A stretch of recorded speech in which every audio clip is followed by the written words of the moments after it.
I'm Dr. Cody Rall, and today we are speaking with a neurologist, Dr. Sean Pazowski, who recently was on a CBS news special that was sounding the alarm about the rapid rise of neurotechnology devices and what they could mean for the mental privacy of the public. This stuff is real.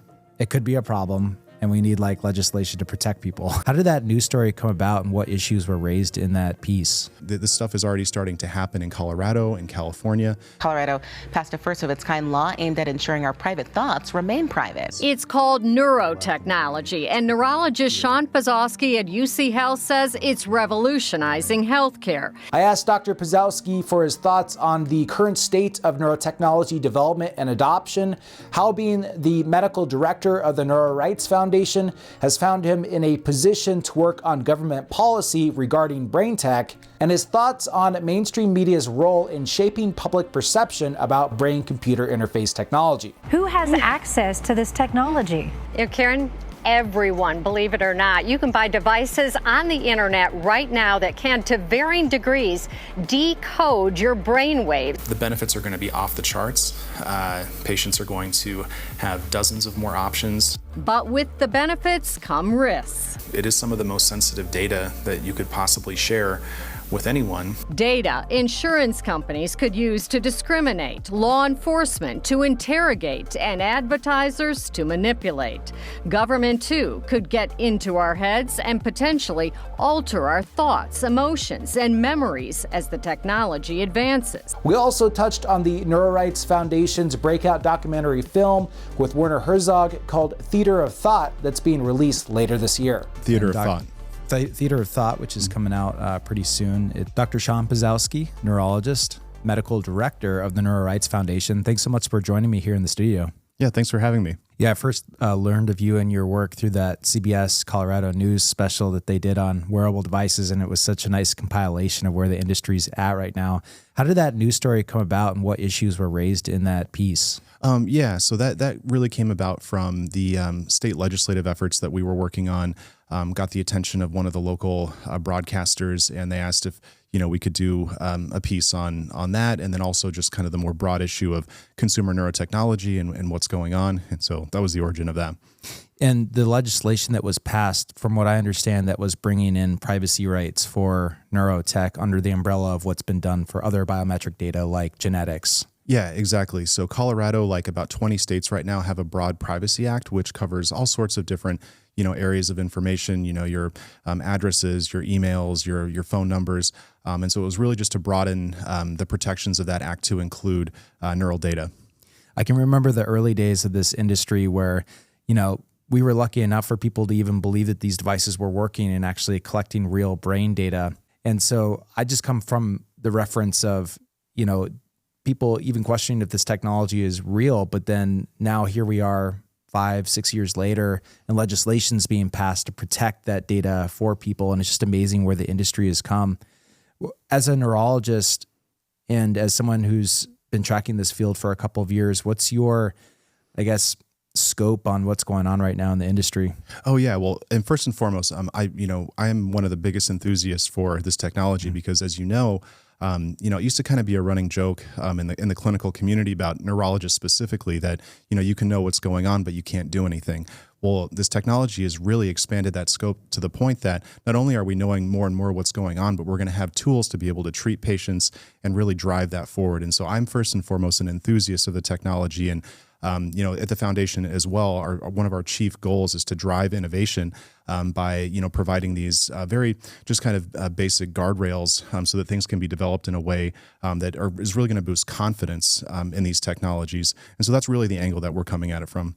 What are consumers worried about as far as their brain data? What could they be used for nefarious means? Yeah, well, I think that's one of the things is it wasn't that when these privacy laws were passed that, there was an intentional oversight of neural data. In fact, it was such a new concept that it was just probably an oversight that was just there kind of unintentionally. But so, for example, you and I both know that EEG data contains just so much, such a vast treasure trove about each individual. And so the concerns would really be that that data could be used to identify people, their health conditions, and then potentially to use that data for purposes that wasn't intended when the consumer entered into that, relationship with the data collection in whatever form, Yeah, and these companies have just developed more and more tools. They're getting more and more biometrics. I mean, we were just at the first ever Neurotech gathering at CES yesterday and last night, which was incredible. So exciting. Yeah. What was your take on the different talks, and did you pull any main points out of what you saw from the presentations? Oh yeah, I mean, I'm just so excited. I mean, just to hear from all the various CEOs and people who are really out there driving the innovations and making the discoveries. I think that the future is very bright, both for patients and consumers. We're going to be living in an environment where people who didn't even know that these types of tools existed are now going to be more brain literate. They're going to have more personalized ways to care for their brains and really just, I think, drive the overall health of U.S. and the world, neurological health in the future. Yeah, I was surprised and excited that they were focusing on a lot of the health benefits of the devices in the talks yesterday. Of course, there's the applications where you can train yourself to move things with your mind. Emotive has kind of championed that side of things, as well as Neurosity. And, that's coming along, but the amount of degree of control that you can do with different mental commands for these devices is pretty stone age right now. In the future, hopefully we'll get better and better data. But I think that the biggest impact factor right now seems to be health and these different biometrics that are coming out of the devices. Have you come across any measurements that you feel like would apply to neurology or like your practice as a neurologist that would be beneficial? Yeah. Well, that's the thing is that, these tools, that we never had before for things like sleep and for cognition, they're very well validated data looking at mild cognitive impairment and the use of things like the Muse headband, for example. You have, very well validated scientific, studies into the, the similarity of the data being collected for things like at-home sleep studies and things of that nature. So I definitely see it as a clinical tool moving forward, and just more and more. And we're just, as you well know, we're just at the very beginning. And so the future is just going to be incredibly exciting, and just happy to be a part of it. Yeah, we had all of our devices just splayed out over the table here before we started the podcast, and we decided to clean things up a bit. But we did agree that as the different devices came up, we'd pull them out so that people know that what we're talking about. So this is the Muse Headband S. It's a soft band with soft EEG sensors that sense your brain waves, and you can wear it during meditation. It does neurofeedback exercises, but as well as you can wear it during sleep to basically do gold standard sleep studies, which is incredible because as you well know, you've seen patients just be hooked up in sleep clinics and they tell you, okay, go to sleep like normal, to get your sleep studies. Yeah, and just the accessibility as well, in underserved areas, for example, that's always a big deal, in terms of neurological care. And so I just see it as democratization, accessibility, affordability, and really pushing out some of these capabilities that you used to have to come to a lab and go through this very uncomfortable situation. And so that I see that as just very, very exciting. And I love that I can start talking to other MDs about this stuff because it wasn't long ago where I couldn't find anybody that was talking about this type of technology. And we still got a lot of work to do. I mean, if you look at where most doctors are at, they don't really want to hear about devices in some cases that don't have the FDA approval for this is going to treat your major depressive disorder or this is going to treat your traumatic brain injury. How do you see this gray line that's sort of fleshing out as far as you've got these health wellness devices? Yeah, they're health wellness, but they're actually starting to deliver biometrics that are very applicable to people's brain health and could be used in the clinic to treat patients. How are you? What's your understanding of what's going on in that regulatory realm? Yeah. So, I mean, obviously, when you come from a medical background, all of the apparatuses are kind of a given, the Institutional Review Board, the IRB, for studies. And then you have, the gold standard always being the large randomized controlled clinical trial. And so, but I don't think that those models really accounted for just kind of how rapidly and how broadly these technologies are going to penetrate into the consumer space. And so I feel like it's part of our duty as physicians to be out there, interpreting and really promoting. And there is this kind of emotional complexity, I think, that goes along with this, because we have the excitement on the one hand, and how and we've seen, and we use this technology, and I can speak for myself that it works for me. But getting out there when it comes to recommendations and things of that nature, that's where there needs to be some caution in terms of how things are going to be brought forward and the narrative surrounding that. And so it's kind of like sailing in not necessarily uncharted waters, but the waters are becoming more broad, and so I feel like it's kind of our responsibility as clinicians to be out there interpreting and helping people kind of sort through all of this, because it is so new.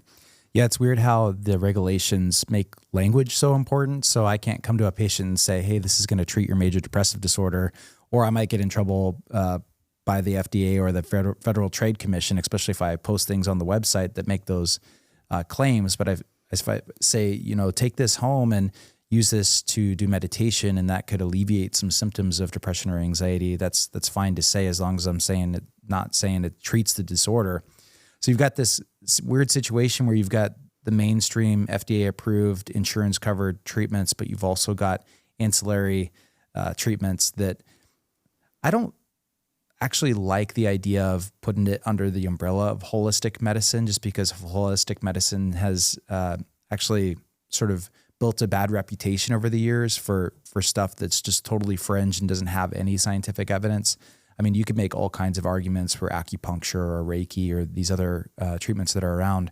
But I think where neurotechnology stands out, in my opinion, is that you're actually gathering cold, hard brain data, in some instances better than what you would do in regular clinical care. So I feel like the lines have just been completely crossed. Yeah, and that's something that we're going to have to sort through, as time goes on. And I think that we will. I see it. It's not, again, there was no intentional oversight when it came to neural data. It was just, it was such a new technology and such a new way of doing things that, but now that that's accounted for, I feel like it kind of adds that sort of rubric, or kind of helps chart some of the waters as far as like, what, standard practices for people. And so that's really, I think we can, kind of walk hand in hand with industry, and sort of help sort through things. Obviously we can't recommend things as medical devices, which are not regulated as medical devices by the FDA. But as time goes on, I think that these issues will be sorted out, and we'll kind of come to a kind of a synthesis of, what works in the clinic, and what, we can recommend to patients as these wellness devices and things of that nature. Yeah, I mean, hopefully the regulatory bodies can keep up, because the demand and the need for these treatments is so huge. I did see a couple of FDA name tags at the gathering, the Neurotech gathering yesterday. I should have made more effort to talk with them. I think I was talking with one, and then realized later I looked at his name tag and I saw FDA. So I'm like, okay, at least they're here and learning.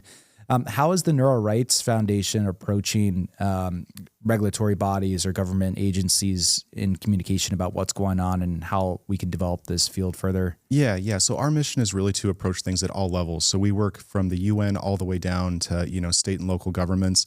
And so we are very aware of FDA, and have a few items to discuss with them moving forwards. But we really just want to be here to support and kind of help interpret and do research and provide, information that's going to help regulatory bodies make the best decisions about kind of what's included, what's not included. We can learn from other governments, from other, entities like in Europe. They're broad regulatory agencies. So we are very aware of what they're doing, and want to help kind of, again, like what we're talking about, sort through this, so that it's really important that we get this right, because, as the government knows, 1 million people every year diagnosed with a neurological disorder. I think I saw a figure that something like 8.2 million years of disability are lived due to neurological disorders every year in the United States. And so we have a lot of work to do, and a lot of, a lot of interest in getting this right. And so NeuroRights Foundation, we're working very much with FDA towards that end. Any thoughts on how the documentary went, or what other media you've seen about talking about neurotech? So I think that, and we talk about this too, is that a narrative is really, storytelling is everything. And so if there isn't a broad narrative, or if there aren't these, ways of telling the story of neurotech and really neuroscience, giving people this broad background. And so theater of thought, is a wonderful kind of journey. You know, it's a road trip across the country, talking to people who are very deeply embedded in the science and in some cases the clinical aspects. And then, you know, it's Herzog, so it gets, you know, very artistic and kind of into, I think there's a tightrope walker in there somewhere, which is very interesting. And so it's really going to take a broad cultural narrative to really drive the adoption, so that people not only know about these things, but kind of have a story in their mind to tell about it. Yeah, the story is so important. In that film, the Kernel F-Nears helmets featured pretty prominently, and then you see it in person, like the new CEO, Ryan Field, was there last night presenting at the Neurotech CES conference, and just be able to talk with him and, you know, hold the device in your hands. I think that there's kind of this experience of seeing it on film and then see it in real life. And I'm hoping that the general public gets exposed more to these technologies through media, and then they get excited about it and start asking to have access to these types of technologies. Because, I mean, Kernel, for example, is doing full-fledged, as high standard research as you can do with gathering blood flow data from their F-Nears device. And for those in the audience that are not familiar with F-Nears, you have these red light lasers that shine through the skull, bounce off the blood of the brain and back to sensors. And with that, you can recreate blood flow data composites similar to fMRI data. And what they're doing is actually using that information to see if people would respond favorably to either transmagnetic stimulation or ketamine treatment. So, you know, what Ryan was saying at the conference last night was that he hopes that within 5 years, Kernel devices will be actually quite widespread in the psychiatric offices, at least the ones that are willing to incorporate this diagnostic capability into their treatment. So that's what I hope. I got really excited when I heard him talking about that, and that they're really focusing on actual clinical interventions. So it's just amazing to see the clinical science coming along with, you know, quote unquote wearables. There's a wide range. You know, Muse is going for about $400. We've got our Neurable headphones here that we'll talk about here in a bit. They're going for like $699, and then you have the Kernel headset that's going for like $100,000 to clinics. So there's a wide range. Did you try out the Neurable headphones? Yeah, I did. Yeah, I am just kind of blown away first and foremost by the design. I feel like it's really the first, you know, pair of headphones that bring wearable EEG in kind of a cool and sleek design. And then, you know, obviously the clinical applications are, yeah, I mean, it's just is definitely a first in class type of, you know, product. For people that may not be aware, Neurable has designed wearable EEG sensors in the earmuffs that are the first application that it's designed for is focus tracking. Is that right? It is, and they gave me the inside scoop that other metrics are coming very soon. So we're going to have some other brain health metrics potentially from the headphones that I'm really excited about as well. Yeah, super exciting. Yeah, and that's something that we haven't talked about before, and people might be thinking when they see this neurotechnologies and podcasts is like, I probably don't want to be sitting in a coffee shop like this, you know, unless I think I'm really cool looking with a headband. But one of the things about these products is that they're getting incorporated more and more into form factors that people are used to seeing, whether that be headphones, earbuds, glasses, that type of thing. And you'll be able to track your brainwaves through these form factors, which will make them more pervasive. You got more people using them. You've got more data for the AI machine algorithms. And we were talking about another pair of headphones that you brought. Would you mind getting those out? Yeah. Yeah. So these are the Enophones, and they are, I believe, a company based in Montreal. And what these are designed for are to essentially tune your brain waves listening to music. So taking neuroscience and music, putting them together. And for people who aren't familiar, the brain runs on different frequencies, and we categorize those frequencies. So you have faster frequencies that might be more associated with like a focused state.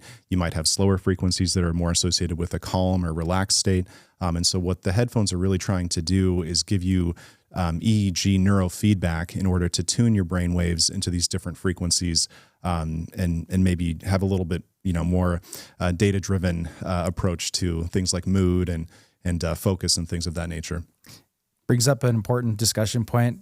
I was disappointed when I got these, to be honest, because I've seen the type of form factor, and just to put these EEG sensors, like they're spring-loaded, so it doesn't actually hurt that they go through your hair. But I mean, it's 2025. This is what I would expect out of Neurotech, where the EEG sensors are just around your ear, super comfortable.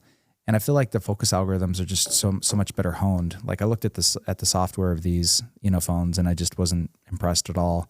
So I actually didn't talk about them on the channel yet very much. And I think it just brings up an important point that there's like a wide array of companies that are getting into this space, and that, you could, I'm not saying this is a bad product, but this is definitely like a cheaper version of like what could be. So there's like this wide range of efficacy as well as data quality in these devices, and it's not a homogeneous industry at this point. We see a lot of different players coming in. There's a fight for quality versus cost. It's a very dynamic space. Yeah, absolutely. And I think kind of just like with the early stages of the internet, you had kind of, there was kind of a broad, almost like the dial-up phase, and I really feel like in the last even 6 months or a year, and I'd be curious your thoughts, I really feel like we're starting to see the industrial design catch up with the functionality. And so that these products are actually kind of coming to market in a way that feels more familiar to consumers in terms of like, I think we're used to Apple as kind of the gold standard of industrial design and making products that are not only functional, but that just look wonderful. And it just makes you feel good when you're using something that has that kind of industrial design built into it. But I think that we're also at this stage where functionality is also part of the part of the revolution, part of the newness of everything. And so the reason that I don't mind using the Enophone at this point is because of what it's doing. I feel like it's actually trying to tune my brainwaves in a way that I don't see in a vast array of other products. It's definitely coming, and when Apple drops their EEG AirPod, I think the floodgates will just open, and we'll all be, listening to music in a new way. But these are just kind of like the first early stage, early day, like kind of like that landing on the island as we're sailing in that uncharted, sea and finding out this new functionality. But the industrial design, also the emotive MW20, I think earbud, saw that yesterday. Just incredible industrial design for wireless EEG, for certain things like customized music experiences. So this stuff is definitely galloping, towards the forefront, and the industrial design is just getting so much more sleek and designed, and it's just wonderful to see. Yeah, diving even further into the nuts and bolts of these things, you asked me what I've seen in the last 2 years, and I feel like, yes, the industrial design, but just the rise and prominence of the AI interaction with these devices has gotten them to a completely different level. I mean, the companies that I've been working with have been using machine learning for some time on a certain basis to analyze the signal, but the AI capabilities are getting so pronounced, both in signal identification, but as well as designing the apps and an AI coach that could teach you how to use the technology and give you insights towards your brain. What have you seen from the AI side of things, and how that's interacting with neuroscience in general, and how that's translating into how powerful these devices are? Oh yeah, I mean, there is no neurotech revolution without an AI revolution. They go hand in hand. The algorithms that are being developed, just getting more and more granular, more and more personalized, individualized. And I feel like that's really one of the most exciting future directions for this technology, is that we all have a unique signature to our brain. So, my brain might be different from, somebody who does you name it, like a mechanical engineering or something. I think ours are probably pretty, more similar than some. But it's going to be that personalization that AI is going to allow people to put on a pair of, Neurables, or put on a Muse, or put on an Enophone, and really have a unique signature to how their brainwaves are interacting. That, you or I, if we looked at an EEG, good luck, our human brains just aren't able to, parse out those patterns, but AI is. And so I view that as being like, just almost like hand in hand. Before the neurotech revolution, you needed the AI revolution, and these algorithms are just getting better and better. Mostly being developed in labs, but also clinical. And so, just like yesterday, we were hearing that I see one just beautiful potential future direction for this is for any patient to come in and put on a headset, that's collecting a certain amount of brain data, and have almost like a new vital sign, like a new, we're used to having our heart rate checked, or our our oxygen levels, but kind of how is your brain functioning? How are your brain waves doing in a very granular diagnostic way that's driven by AI? Yeah, and I was curious what you've seen in the neurology community, because on a fairly routine basis, you guys are looking at EEGs to diagnose epilepsy and other, mostly epilepsy, right? I mean, do you use it clinically for much else at this point? Yeah, epilepsy and clinically for things like encephalopathy, patients who come in, their brain's not functioning properly and what's the reason. And but there's kind of that gray zone that we're still pretty good at, teasing out, is there a seizure tendency, kind of what's the overall brain function? We can tell that from a clinical EEG, but things like diagnosing, specifically like certain mental health conditions. Right. I mean, you could tell us a lot more about like where things are at in terms of like diagnosing. I know it's possible to diagnose things like anxiety, depression, looking just at brain waves. But how soon and kind of how that's going to be kind of brought out into the clinical setting, that's a curiosity that I have. I know it's coming, but I'm just kind of like granular diagnosis. Yeah, it's just that the epileptic signatures on the EEG are so massive. You just have these huge rises and falls of amplitude across the board in the EEG signal. And I'm not an expert in encephalopathy patterns, but those are such pronounced brain wave states, and they go with a huge physical state as well. And the mental health diagnostics are so nuanced and variable from day to day that it's more difficult to pin down. So even back when I was doing my residency at Walter Reed back in like 2013, people were trying to gather data from like traumatic brain injury as well as depression and anxiety and feed that into machine learning algorithms. So people have been working on it for a long time. And I think that one of the problems is that when you have a patient go in for mental health assessment, you're only getting a snapshot of them that day. And where the true gold mine is going to be is recordings, maybe not all day, every day, but like every day getting a data point that they can do at home. So I think that the mental health disorders are so variable in their signature from day to day that you really need trends. And I think that, these devices in front of us and a couple of others that are coming online in 2025 are going to be, ironically, people used to tell me that I used to go in and say I wanted to do research with these devices back then in my medical school and residency training. They'd be like, why are you playing with these toys? Like, we have the most advanced EEG and fMRI machines in the world here at the facility. Why don't you use those? Ironically, 10 years later, it's those devices that actually can't get the full spectrum of brainwave variants from day to day throughout the week and months. And here you have these devices that come along that I think are actually going to be the solution, the answer to that problem. Yeah, absolutely. I couldn't agree more. And I've done a little bit of work in this space looking at at-home epilepsy monitoring using wearable, consumer EEG. And, for anyone who's interested in a research study using one of these devices, I would absolutely encourage you to participate, because the data are very well validated in scientific, peer-reviewed settings, equal, and in some cases, the usability, the functionality allows us to tell a lot more. I think the way to round out this discussion, we've talked about a lot of devices and their capabilities and our excitement about them, but there are people that are, I wouldn't say pessimistic, but there's an element of fear with these devices and, what this might lead to as far as companies tracking your attention or the police putting one of these on you and interrogating you and using your brainwave signals against you. What's the way forward here? How can we prevent this from going sideways and losing public trust?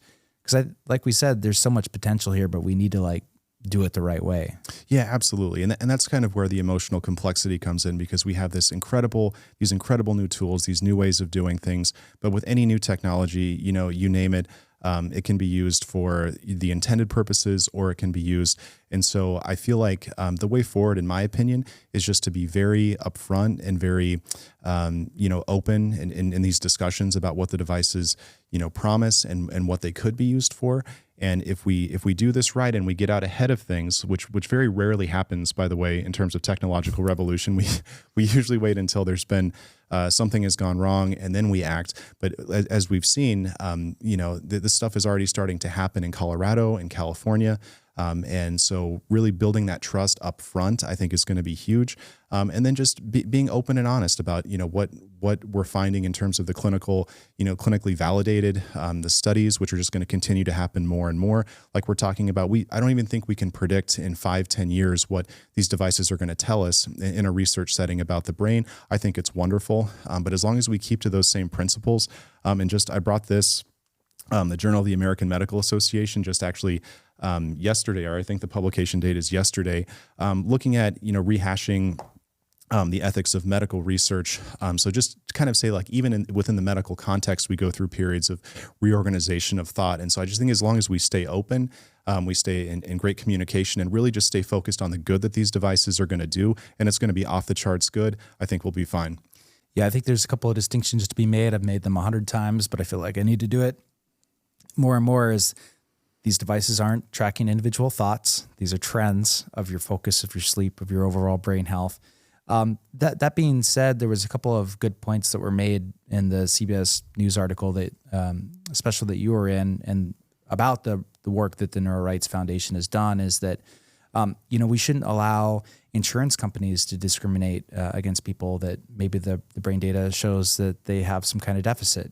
And then, we don't want people to be having their data sold to third parties by these companies. So can you talk a little bit more about that, about like what recommendations the NeuroRights Foundation has to either like Neurable, Muse, Emotive about, steps that they can take to be in, I wouldn't say, in compliance, right? Because it has been passed into law in Colorado and California now. So it's actually becoming a thing. Yeah. So, and that's the great thing about the strategy that we've pursued, is that we are not trying to reinvent the wheel when it comes to data privacy. Mm-hmm. We are just simply saying that all of these other, entities, whether it's your health data, whether it's your financial data, whether it's your address or things, that just neural data should be included in that discussion, that it should be part of the conversation. It should be something that should be protected at the highest levels of sensitivity, because at the end of the day, all we have is our brain when it comes to, the function of our minds, and everything that we are kind of goes back to our brain. So, just putting it, simply, we're not trying to reinvent the wheel. There are going to be a few new bills, probably more at the federal level, and then international standards at the UN. We're hoping to. And the UN's actually just released a report designating neural data as part of this, right to privacy and things of that nature. And so I see the future as very bright. It's going to be, I think we've got a great head start, and I think it's just going to continue. And I'm not terribly worried about, if you look at other examples of, times when something really bad had to happen before we took action. I think that it's already happening. And as you saw yesterday on the stage, the companies themselves are actually out there. Emotive, for example, at the very highest standards, Neurable, just being very, very upfront from the very beginning, because they recognize these are not controversial issues. If you look at the legislative efforts that we worked on in this past year, unanimous or near unanimous, with like one exception, for somebody who was voting no on everything. So these are not controversial, topics for people, and so it really just becomes about the communication, which is one reason I'm so thankful that you're interested in having this kind of conversation, because I think it's just going to drive things forward, and I think the future is bright. Yeah, speaking of a bright future, you are working on a novel that's coming out later this year where you demonstrated a lot of uses of neurotech. Could you tell us more about that? Yeah. So let me. And I don't have the advanced reader copies yet, so this is kind of a working cover. But the novel is called Stage of Fools. I was a one-time literature major, and so I'm thinking about how to kind of reinforce and kind of buttress the neurotech work.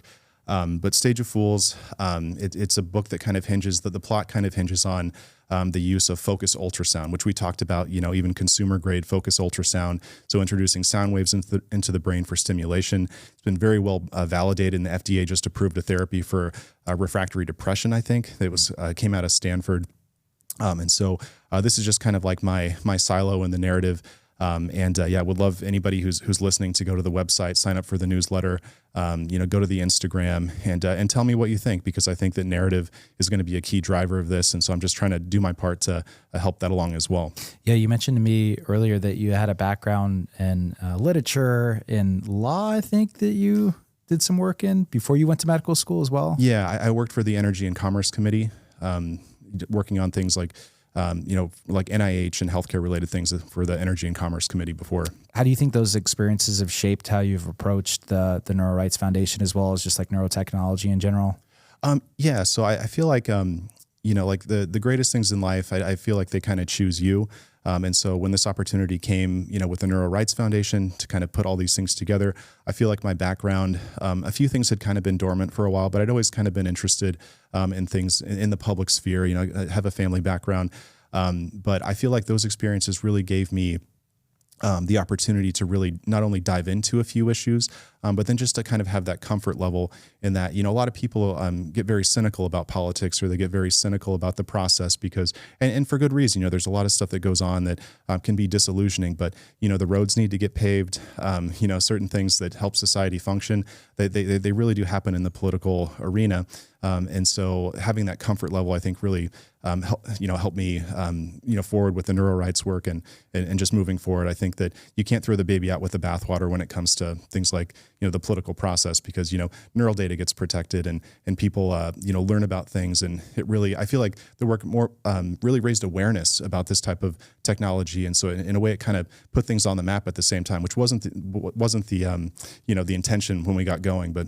Yeah, that's exactly the point that I wanted to make is that, I've been more science and technology focused myself, not all that interested in legislation for the most part. But I did notice that when the legislation got passed, it's like all of a sudden this stuff is legitimized in some form. People are actually like, this stuff is real. It could be a problem. And we need like legislation to protect people. Yeah. And it's almost like you have to say it in the same breath that it's going to change the world. It's going to be just off the charts good for patients and consumers. But that can only happen if we get some of these other things right. And so that's really the spirit. Well, I'm super appreciative of the work that you're doing and really appreciative that you came to talk to me about this today, and looking forward to your book. As well as NeuroRights, I think, has a symposium coming up later this year. March 5th. We have experts from all different areas, but we'll be talking about health, human rights, just kind of all different angles with neurotechnology. And how can people reach out to you or the NeuroRights Foundation if they're interested in working with you? So we have a website and an email. If you drop us an email, we hear from people. But if you're interested in getting involved across the country, we are very collaborative, and we are actively seeking partnerships, for research, for, you name it. Just go to the website, and if there's a place that you feel like you could fit into our mission, we would love to work with you. Dr. Sean Pazowski, awesome. Thank you for all the information, and we'll be seeing a lot more from you soon, I'm sure. Yeah. Thanks, Dr. Rall. Hey, thanks.